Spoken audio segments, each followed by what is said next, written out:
سرائکی کے مشہور فوک گلوکار پٹھان خان کو مداحوں سے بچھڑے 25 برس بیت گئے، مگر ان کی دلکش اور سریلی آواز میں گائے گئے عارفانہ کلام کا جادو آج بھی برقرار ہے۔ پٹھان خان 1926 میں پنجاب کی تحصیل کوٹ ادو میں پیدا ہوئے۔ ان کا اصلی نام غلام محمد تھا۔ وہ غزلوں اور لوک گیتوں سے بے مثال مہارت رکھتے تھے اور عارفانہ کلام کی گلوکاری میں اپنی ملکہ کی وجہ سے مشہور ہوئے۔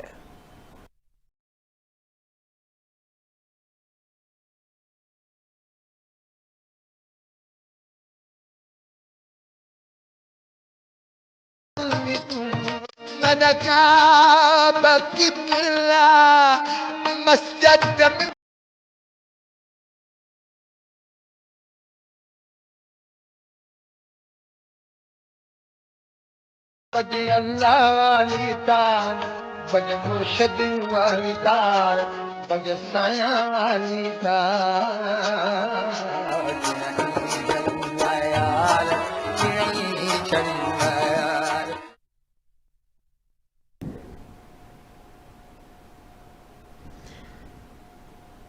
نیوز بلیٹن سے فی الحال اتنا ہی۔ مزید خبروں اور اپڈیٹس کے لیے آپ دیکھتے رہیے NTN نیوز۔